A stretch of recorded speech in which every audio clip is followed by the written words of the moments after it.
We are kicking off today with John Cena, who since turning heel has taken issue with the fans' treatment of him, including the "you can't see me" meme, where fans pretend he's invisible.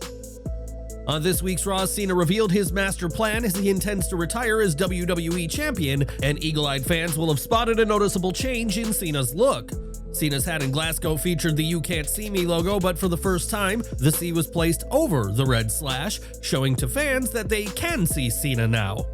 A Glasgow exclusive wristband that was available for purchase also featured the changed logo, showing that John is ready for fans to see him become a 17-time world champion this April.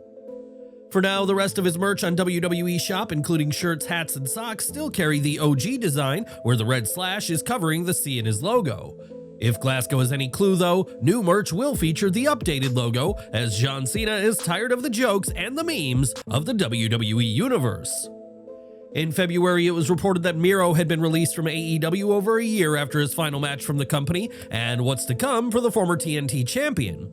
WrestleVotes Radio reports the WWE wants to bring Miro back into the fold, and while no deal is in place and is not expected soon, sources believe an agreement could be reached in 2025. By the end of this year, Miro could be a superstar again after previously being released in April 2020, and he would join AEW in September of that same year. Miro earned a 7-figure salary, and while his original AEW deal was due to expire in the spring of 2022, he signed a 4-year extension that should have kept him around until 2026. Of course, he instead requested his release, which was granted, and since then made his in-ring return at a Qatar Pro Wrestling event held on February 22nd in Doha. In his first match in well over 14 months, Miro battled AAA Mega Champion Alberto Del Rio, and his impressive in-ring return has left many fans wanting him back in WWE even more. Would you like to see Miro return to WWE, or do you think he should explore other options outside of WWE and AEW? Drop your thoughts in the comments below. Earlier this week, it was revealed that several names had been fired from TNA Wrestling, with the most notable among them being Gail Kim. The inaugural Knockouts champion had spent years working with TNA both on screen and as a producer, leaving many to question why the company would get rid of her. On Instagram, Kim shared a statement in which she expressed her thanks to the fans, friends, and peers who have supported her in recent days, saying it's helped process the change. Kim said that she's grateful for all the opportunities she's received and thanked the incredibly hardworking and passionate TNA talent and crew that she's been able to work with. Looking to the future, Kim said this setback will not be the end of her in the wrestling world and that she is looking forward to the future, whatever that may be. For now, though, Kim is taking some time for myself so she can prepare for what's to come, and given her immense talent, she may not be out of work for long in the wrestling industry. As we said, Kim was one of several notable names cut from TNA this week, and now we know much more on who was let go thanks to a report from Fightful Select. Romy Glazer was a standout performer in the company's marketing division, and it was said that almost all metrics tied to her work there increased due to her hard work. Rob Kligman had only been the chief revenue officer since last summer, but he worked hard and was able to get close to $1 million in ad sales in under 12 months. One source described Kligman as the real deal and highlighted his work with Tops and Vita Coco, but that wasn't enough to keep him from being cut. Michael Shevchenko will remain with Anthem until April 30th, and it's said that he was responsible for moving Impact Plus to TNA Plus, an act that one insider said made the app actually usable. Sebastian Danstrage, known to indie fans as Sebastian Suave, had various jobs, including reviving TNA's merchandise as well as producing backstage content for social media. One person described him as a Swiss Army knife who rolled his sleeves up, but now he'll need to find work in the wrestling business outside of TNA. Ariel Scherner's departure wasn't a massive shock after Carlos Silva took over as TNA president, but he was behind major TNA moves in the last year. However, there was some friction, including a situation when visiting NXT as talent didn't want him in the locker room, leaving Shawn Michaels to correct Scherner's behavior. As for Rafael Morphy, TNA reportedly denied his involvement for months, but sources now report that he was working behind the scenes despite being under a non-compete clause. Morphy contributes to increasing live event attendance, though some speculate that slow ticket sales at the UBS Arena may have played a role in his departure. Now all of these names alongside Kim will need to find a role elsewhere, and we wish them the best in their careers at this difficult time. Earlier this week, we reported on Mandy Rose, who recently took issue with WWE branding Stephanie Vaquer as the first female double champion in the history of NXT. Rose's point is that at Worlds Collide 2022, the then NXT Women's Champion won a match against NXT UK Women's Champion Miko Satomura, and she left with both titles. While Rose argues that this made her a double champion, this was a title unification match, and now her calling out WWE for its quote, pathetic move has seriously backfired. Rose's tweet has since been community noted, which makes clear that she was not a double champion, but instead unified the NXT and NXT UK women's titles into one title. The note also points out that Vaquero won her titles separately and defends them as two different titles before ending with the simple but scathing point that details are important. It's not just community notes that are on Rose's case, as several fans have mocked Mandy's claim, saying that being a double champion doesn't work the way she thinks it does. In a video on Twitter, Rose bit back saying, "It's funny to me that the people that never held a championship before are the first to sit there and argue about what counts." Rose dismissed the response she's received as people arguing over semantics and said that she still held two titles at the same time, which makes her a double champion in her eyes. Rose signed off by telling fans they can keep fact-checking her and "I'll just keep winning" before telling fans to have a great day. Mandy Rose may have briefly held two championship belts, but that doesn't make her a double champion, despite what the ex-superstar believes to be the case. More from TNA, as this week's Impact took place in El Paso, Texas, so it was only fitting that Chavo Guerrero made his in-ring return for the company at the show. In his first match in TNA in 12 years and his first match period in 5, Chavo teamed with Octagon Jr. and Laredo Kid, aka the Aztec Warriors, to take on Frankie Kazarian in First Class. With El Paso being a city rich with Guerrero family history, the crowd were firmly on Chavo's side, and he received a massive ovation for hitting his signature frog splash to get the win. This was Chavo's second week in a row appearing on Impact, and last week's show saw him make reference to Dominic Mysterio. On that show, Guerrero said that Dom may be Eddie's son after all, noting that his mom did get around, and added that the late WWE Hall of Famer was damn good looking. For younger viewers, this was a nod to the 2005 storyline where Eddie and Rey Mysterio battled over the custody of Dominic, culminating in a ladder match at SummerSlam Rey would win. Now, 20 years later, the angle is remembered well by fans, and after his emphatic return in El Paso, perhaps fans will see more of Chavo Guerrero in a TNA ring. This week's Impact also saw a major announcement before the show went on the air as the System took over the ring ahead of the broadcast. The group revealed that Moose will put his X Division Championship on the line in an Ultimate X match at TNA Rebellion 2025, which will take place on April 27th. TNA later confirmed the announcement online, but there's no word yet on who will be stepping into the ring with Moose in the iconic match stipulation. Moose has held the gold since the November 7th edition of Impact, where he won the gold from Speedball Mike Bailey, who has since gone on to join AEW. Do you think Moose will be able to retain at Rebellion? Who would you like to see challenge for the gold at next month's event? Share your thoughts down below. Earlier this month, Black Entertainment Television, or BET, listed their top 15 black wrestlers of all time, with Hall of Famer Booker T taking the top spot. Mercedes Moné took a respectable 5th place, the highest ranking of any woman on the list, and while the CEO has her fans, not everyone is fond of her in-ring work.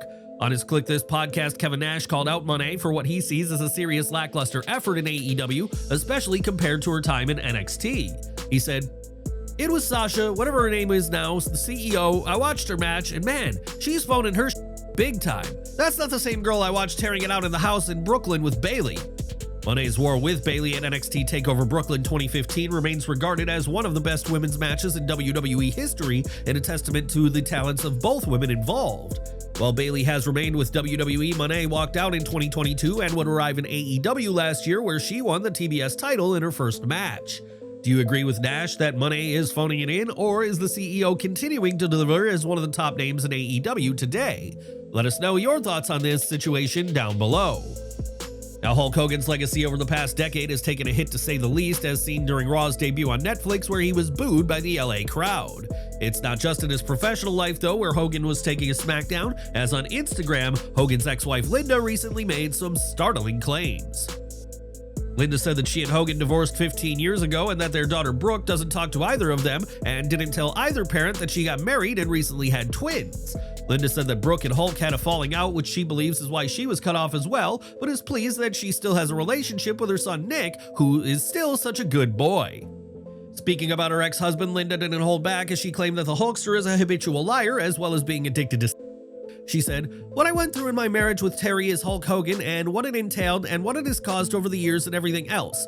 He's a complete liar. He's a sex addict. Your face out there and know that all these horrible things are going on behind the scenes, yet he marches on. He marches on. Yeah. Oh, I'm promoting my own beer. Real American beer. Yeah, look at me. Woo. Yeah. He's such a hero. Not." Linda concluded by saying she's given Hulk more opportunities to come back and make their family whole and it hasn't worked, and said she doesn't plan on being married ever again. Once again, there is controversy to the Hulk Hogan name, and we'll have to see if the Hall of Famer has any response to these comments from his ex-wife.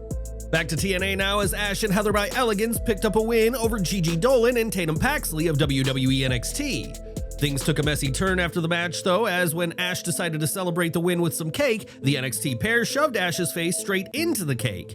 Paxley and Dolan added insult to injury by licking some cake off of the face of the elegant wrestler, and backstage after the segment, Ash declared that she's going on a vacation to recover. Ash and Heather may have won, but this post-match incident was far from sweet for the pair, who remain the target of the women of both TNA Wrestling and NXT. We are mere weeks away from WrestleMania 41, but this won't be the only major show WWE will be hosting in Las Vegas in April 2025. As is tradition, WWE will host its NXT Stand and Deliver PLE during WrestleMania week, but now the show has seen a major change. The show was set to start at 11:30 a.m. on April 19th, mere hours before WrestleMania's first night, but WWE has changed the start time of the show twice since the initial announcement.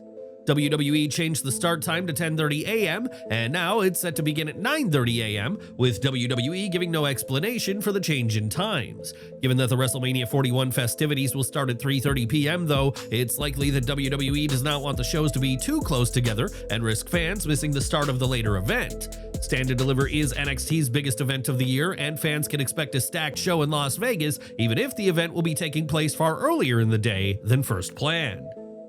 As previously reported, Saraya's time with AEW has ended, and now fans have been left wondering if the former Divas champion could be making a return to WWE. Speaking on Before the Bell, Saraya said she'd been asked about a WWE return a lot at a recent signing this week and didn't realize just how much fans have been thinking about this. Answering the question, Saraya said that maybe if there's something cool that comes along, and if WWE wants her back with the company, she's open to a return. When asked if she'd return as Saraya or go back to being Paige, the wrestler picked returning to being Paige and hopes to use her old WWE theme song if a return works out. Saraya used the old adage of never say never in wrestling, and a return this year would come 3 years after her contract was not renewed in 2022. That decision was one of the last of the original Vince McMahon regime, and despite Triple H's best efforts to bring her back, even promising her a chance to wrestle, she signed with AEW. Saraya may be Paige one day, but it'll only come under the right circumstances, and fans will just have to wait and see what the British star does next in the squared circle. SmackDown news now, as Lilian Garcia recently confirmed that her time as the Rebrands announcer had come to an end, and now we know who will be taking her place. This week, Mark Shannock shared on Twitter that he'll be working as the show's announcer going forward, and will debut tonight in London's O2 Arena as Mark Nash. For those unfamiliar with Shannock, he brings a wealth of experience, including previously serving as an in-arena host for the NHL's Vegas Golden Knights and the NFL's Las Vegas Raiders. In combat sports, he's worked as a host and announcer for Top Rank Boxing on ESPN, so he's no stranger to stepping into the ring and making sure his voice is heard.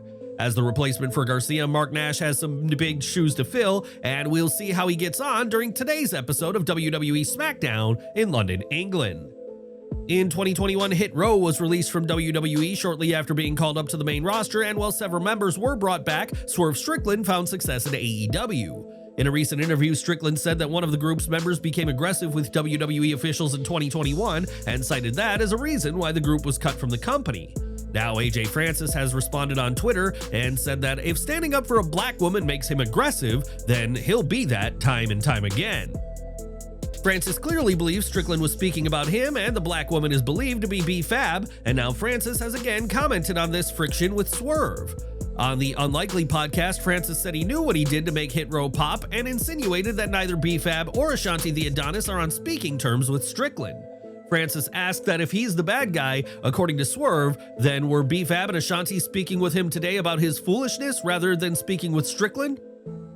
At this time, Strickland hasn't responded to Francis's latest comments, and while both Swerve and AJ have done big things post-WWE, their issues within Hit Row remain a sticking point. And we're ending today with some joyous news, as Samantha Irvin and Ricochet have officially tied the knot and gotten married. On this week's Dynamite, Ricochet claimed via satellite that he wasn't at the show as it fell on his wedding day, and now we know that this claim wasn't just for the show. On her Instagram story, Samantha shared videos of herself and her husband dancing as a married couple, all in front of a firework display. The couple unsurprisingly had a wrestling guest list, as Karrion Kross and his wife Scarlett attended the ceremony, as did Brian Cage and Melissa Santos.